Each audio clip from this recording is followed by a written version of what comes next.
Hello प्यारे बच्चों, कैसे हैं आप लोग। आई होप बहुत अच्छे होंगे और क्लासेस को एंजॉय करे होंगे। आज हम लोग बहुत सारे ऐसे प्रश्नों को सॉल्व करने वाले हैं जो प्रीवियस ईयर के एग्ज़ाम्स में आए हुए हैं। तो प्रत्येक क्वेश्चन को आज मैं बताऊंगी कि कौन से एग्ज़ाम में और कब आया हुआ है। तो ध्यान से देखिएगा प्रश्नों का। और आज आपका पहला प्रश्न है, वास्को डी गामा कालीकट पर किस वर्ष आया था।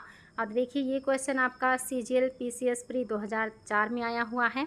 पहला ऑप्शन है आपके सामने 1350 AD में, दूसरा ऑप्शन है 1498 AD में, तीसरा है 1530 AD में और चौथा है 1612 AD में।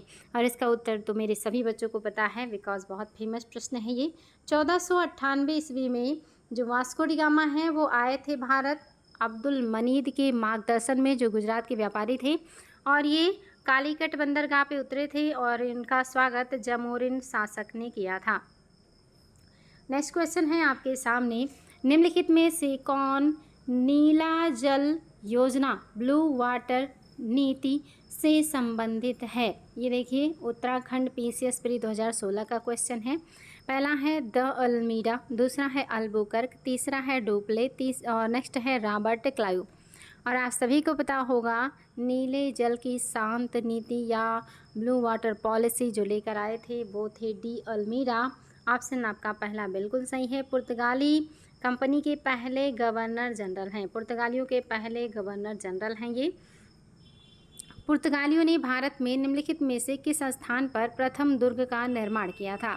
आपको बताना है भारत में पुर्तगालियों का पहला जो दुर्ग है वो कहाँ पे बना था। पहले ये देख लीजिए UP PCS मेंस 2010 में आया हुआ है। पहले ऑप्शन में है जिज्जी द्वीप, दूसरा है किन्नौर द्वीप, तीसरा है कोचीन द्वीप और चौथा है गोवा द्वीप। इसमें से या गोवा में बताएंगे कौन से जगह पे बना है, कोची में, कन्नौर में, गोवा में या आपके अज्जी द्वीप पर। आपके सामने है ऑप्शन और आपको बताना है पुर्तगालियों का पहला जो फैक्ट्री है वो कहाँ बना है। और आप सभी को पता है ये जो बना था ये था ऑप्शन नंबर 3, आपका बिल्कुल सही है, कोचीन में। नेक्स्ट क्वेश्चन भी आपके सामने आ चुका है। देखिए प्रश्न बहुत अच्छा है। निम्नलिखित में से या निम्नलिखित ब्रिटिश कंपनियों में से किसे भारत में व्यापार करने का पहला अधिकार पत्र प्राप्त हुआ था।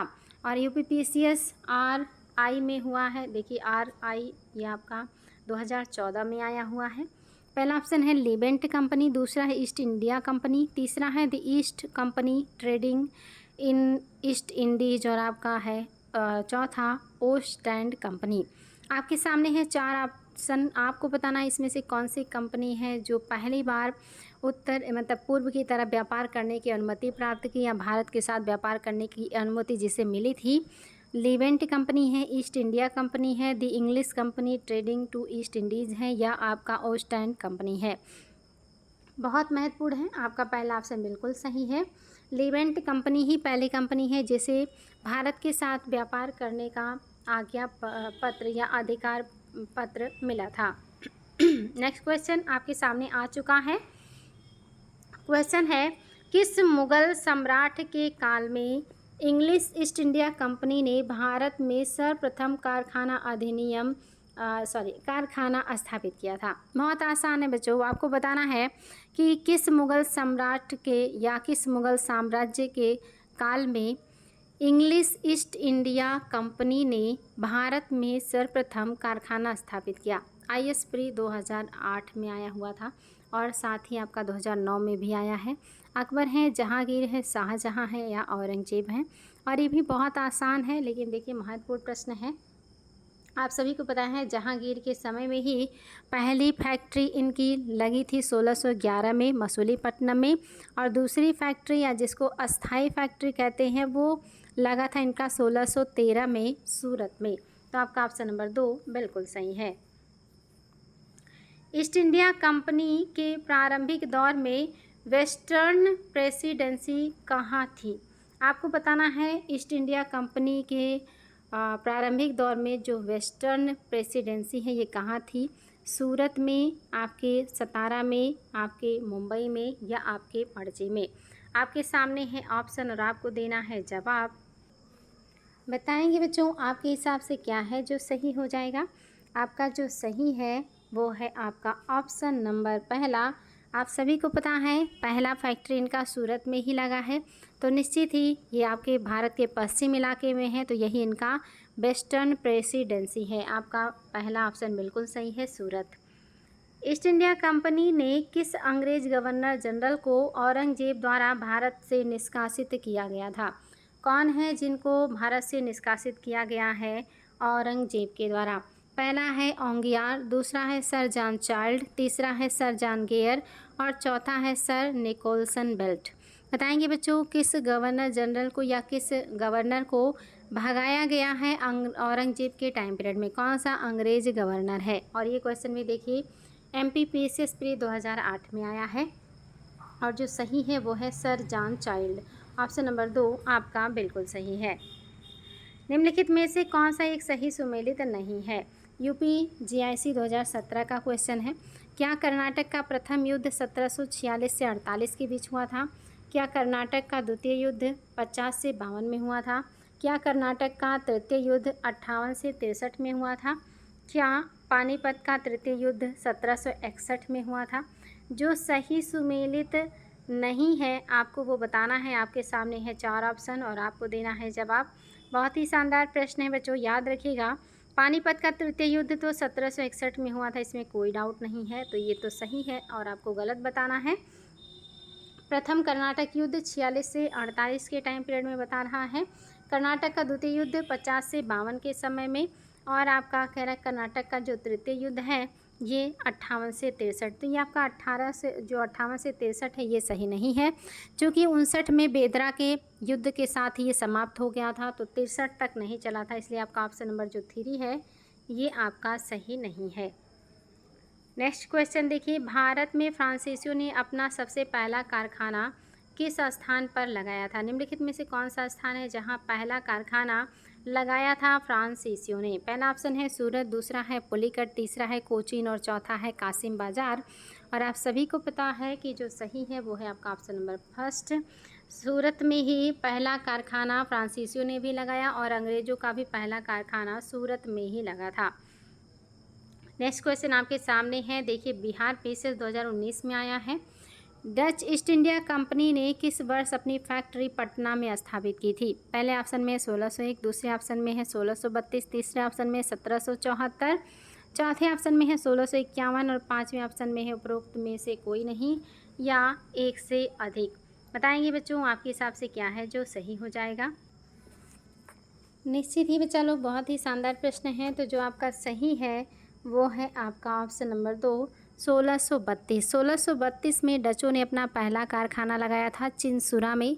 1632 में डचों ने अपना पहला कारखाना लगाया था। ऑप्शन नंबर 2 बिल्कुल सही है। निम्नलिखित यूरोपियों में से कौन सा एक स्वतंत्रता पूर्व भारत में व्यापारी के रूप में सबसे अंत में आए? इनमें से कौन से यूरोपीय हैं जो स्वतंत्रता के पहले भारत में सबसे लास्ट में व्यापारी के रूप में आए? IS प्री 2007 का क्वेश्चन है। पहला है डच, दूसरा है इंग्लिश, तीसरा है फ्रांसीसी और चौथा है पुर्तगाली। बताएंगे इसमें से कौन है जो सबसे लास्ट में आ रहे हैं व्यापारी के रूप में भारत में?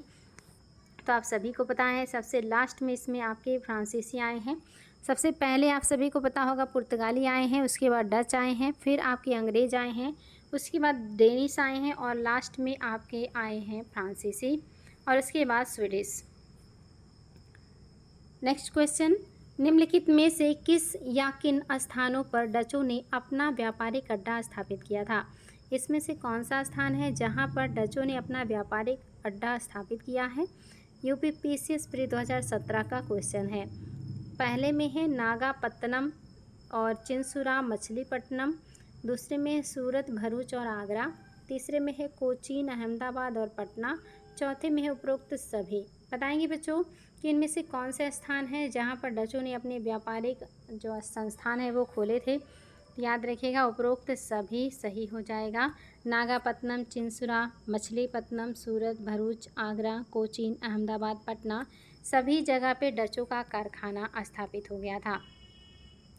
निम्नलिखित पर विचार कीजिए। पहला ऑप्शन, मृदा के स्वरूप तथा उपज के गुणों के आधार पर भूमि स्वराज का मूल्य, अच्छा भूमि का जो मतलब उत्पादन होगा उसका मूल्य, और युद्ध में चलती फिरती तोपों का उपयोग और साथ ही तंबाकू और लाल मिर्च की खेती।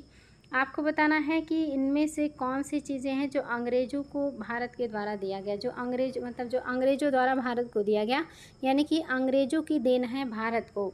अब देखिए आपके सामने कूट हैं, पहले में है केवल पहला, बी में है पहला और दूसरा, सी में है दूसरा और तीसरा, डी में है कि ऐसा कोई भी नहीं है जो अंग्रेज़ों ने दिया हो, यानी कि कोई भी सही नहीं है। क्या मृदा के स्वरूप तथा उपज के गुणों के आधार पर ही भू राजस्व का मूल्यांकन किया जाता था अंग्रेज़ों के द्वारा? क्या ये अंग्रेज़ों की देन है, इसके पहले भारत में नहीं था? क्या युद्ध में चलती फिरती तोपें भारत में अंग्रेज़ों ने उपयोग किया पहली बार, इसके पहले नहीं था? क्या तंबाकू और लाल मिर्च की खेती अंग्रेज़ों ने भारत में लाई है, इसके पहले नहीं थी? तो देखेंगे बच्चों, कोई भी सही नहीं है। ऑप्शन नंबर जो डी है ये आपका सही है, कोई भी सही नहीं है। चूँकि तंबाकू और लाल मिर्च पुर्तगाली अंग्रेज़ों के पहले ला चुके थे। चलती फिरती तोपें भारत में बहुत पहले यूज हो चुकी थी, बाबर के टाइम से ही। और मृदा के स्वरूप और उपज की गुणवत्ता के आधार पर भू राजस्व का निर्धारण तो अलाउद्दीन खिलजी और शेरशाह सूरी के समय से ही शुरू हो गया था। किसने ईस्ट इंडिया कंपनी के बारे में टिप्पणी की कि कंपनी एक असंगति है, परंतु यह उस व्यवस्था का भाग है जहां सब कुछ ही असंगत है? बताएंगे। यूपीपीसीएस प्री 2017 का क्वेश्चन है। ये खतरनाक स्टेटमेंट किसका हो सकता है? पहला ऑप्शन है वारेन हेस्टिंग, दूसरा है जेबी मैकाले, तीसरा है लॉर्ड क्लाइव और चौथा है हेनरी डुंडास। याद रखेंगे बच्चों, ये स्टेटमेंट किसने दिया हुआ है? किसने ईस्ट इंडिया कंपनी के बारे में टिप्पणी की कि कंपनी एक असंगति है, परंतु यह उस व्यवस्था का भाग है जहां सब कुछ ही असंगत है? ये हैं आपके मैकाले। निम्नलिखित में से कौन सा मुगल सम्राट द्वारा नियुक्त बंगाल का अंतिम गवर्नर था? कौन सा गवर्नर था जो मुगल सम्राट द्वारा नियुक्त बंगाल का अंतिम गवर्नर था? पहला है सरफराज खान, दूसरा है मुर्शिद कुली खान, तीसरा है अलीवर्दी खान और चौथा है शुजाउद्दीन मोहम्मद खान। आपके सामने हैं 4 ऑप्शन और आपको देना है जवाब। इसमें से कौन है जो मुगल सम्राट द्वारा नियुक्त अंतिम नवाब हैं, बंगाल के अंतिम गवर्नर हैं? तो याद रखेंगे बच्चों, आपका ऑप्शन नंबर 2 बिल्कुल सही है। मुर्शिद कुली खां ही अंतिम गवर्नर है जो मुगलों के द्वारा नियुक्त हुए। इसके बाद के जो हैं वो स्वतः हुए हैं, उसमें मुगलों का कोई योगदान नहीं है। अंग्रेजी ईस्ट इंडिया कंपनी द्वारा लड़े गए निम्नलिखित युद्धों में से कौन सा सर्वाधिक निर्णायक था? इसमें से कौन सा युद्ध है जो अंग्रेजी ईस्ट इंडिया के लिए सबसे ज़्यादा मददगार, सबसे ज़्यादा शानदार, सबसे ज़्यादा जो है निर्णायक रहा? यूपीपीसीएस मेंस 2016 का है। पहला है बक्सर की लड़ाई, दूसरा है प्लासी की लड़ाई, तीसरा है प्रथम आंग्ल सिख युद्ध और चौथा है प्रथम आंग्ल मैसूर युद्ध। और आप सभी को इसका उत्तर पता है क्योंकि बहुत महत्वपूर्ण है। आप सभी को पता है बक्सर युद्ध के बाद ही इन लोगों का जो सिक्का है वो बंगाल में चल गया और यहाँ से लोग अपने हिसाब से मनमानी करना शुरू कर दिए थे। तो आपका बक्सर की लड़ाई बिल्कुल सही ऑप्शन हो जाएगा। नेक्स्ट देख लीजिए, निम्नलिखित में से कौन सा युद्ध भारत में अंग्रेजी आधिपत्य की स्थापना की दृष्टि से सबसे महत्वपूर्ण समझा जाता है? कौन सा युद्ध है जिसके बाद अंग्रेजी जो संप्रभुता है वो स्थापित हो गई थी और भारत के में ये युद्ध काफ़ी निर्णायक सिद्ध रहा? बताएं कौन सा है। यूपीपीएससी में 2012 का क्वेश्चन है। बक्सर है, प्लासी है, श्रीरंगपट्टनम है और वांडीवास है। बताएंगे बच्चों, बहुत ही शानदार प्रश्न है। कौन सा युद्ध भारत में अंग्रेजी आधिपत्य की स्थापना की दृष्टि से सबसे महत्वपूर्ण समझा जाता है? तो बक्सर। क्योंकि अगर यहाँ पे अंग्रेज हार जाते तो इनका शक्ति जो है वहीं पे ये अंकुश लग जाता, लेकिन इसके बाद से ही ये काफ़ी ज़्यादा पावरफुल हो गए। बक्सर की लड़ाई के समय बंगाल का नवाब कौन था? यूपीपीसीएस मेंस 2016 का क्वेश्चन है। सिराजुद्दौला, मीर जाफर, मीर कासिम, नजमुद्दौला। बताएंगे बच्चों, बक्सर की लड़ाई के समय बंगाल का नवाब कौन था? तो आपका जो सही है वो है आपका मीर जाफर। क्योंकि मीर कासिम को अंग्रेज़ों ने गद्दी से उतार दिया था और मीर कासिम इनके खिलाफ विद्रोह कर दिए थे और इनके खिलाफ युद्ध की घोषणा कर दी थी। उस समय इन्होंने नवाब के गद्दी पर मीर जाफ़र को नियुक्त कर दिया था। तो बक्सर की लड़ाई के समय मीर जाफ़र था बंगाल का नवाब। 1765 ईस्वी में ईस्ट इंडिया कंपनी को बंगाल की दीवानी किसने प्रदान की?